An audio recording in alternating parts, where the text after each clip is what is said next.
کہ ایک چیز ہوتی ہے دعوت دین اور دوسری چیز ہوتی ہے اقامت دین، اور اس کا بنیادی فرق بھی آپ کو معلوم ہوگا۔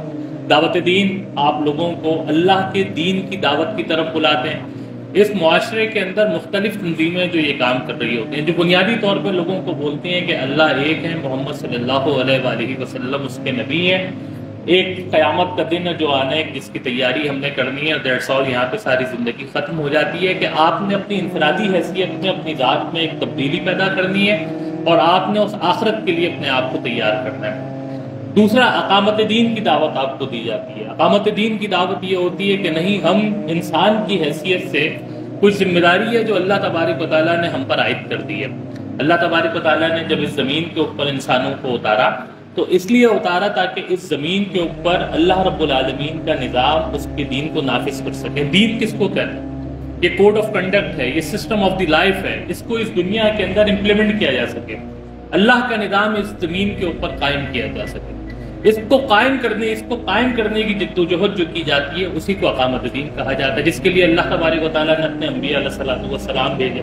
اس زمین پر 1,24,000 انبیاء علیہ السلام آئے جن کا ایک ہی مشن تھا، جو قرآن کہہ رہا ہے کہ وَالَّذِي أَرْسَلَ رَسُولَهُ بِالْهُدَىٰ وَدِينِ الْحَقِّ، کہ ہم نے اپنے نبی کو ہدایت اور دین حق کے ساتھ بھیجا۔ کیوں بھیجا؟ لِيُظْهِرَهُ عَلَى الدِّينِ كُلِّهِ، تاکہ وہ اس دین کو تمام کے تمام ادیان کے اوپر غالب کر دے۔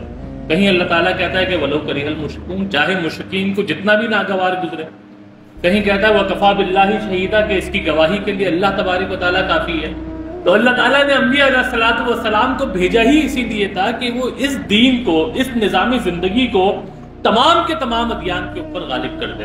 یہی کام حضرت موسیٰ علیہ السلام نے کیا، یہی کام حضرت ابراہیم علیہ السلام نے کیا، یہی کام حضرت داؤد علیہ السلام نے کیا، یہی کام حضرت عیسیٰ علیہ السلام نے کیا، اور یہی کام حضور نبی کریم صلی اللہ علیہ وآلہ وسلم نے کیا۔ جتنے باطل ادیان تھے ان کا انکار کیا تھا کہ آپ جو کلمہ پڑھتے ہیں وہ کلمہ شروع کہاں سے ہوتا ہے؟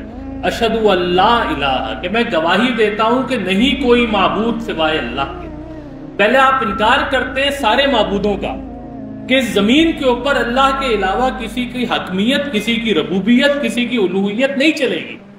اگر حاکمیت چلے گی، ربوبیت چلے گی تو صرف اللہ رب العالمین، عبادت کا حقدار وہی ہے، مالک وہی ہے، رب وہی ہے، پیدا کرنے والا وہی ہے، موت دینے والا وہی ہے۔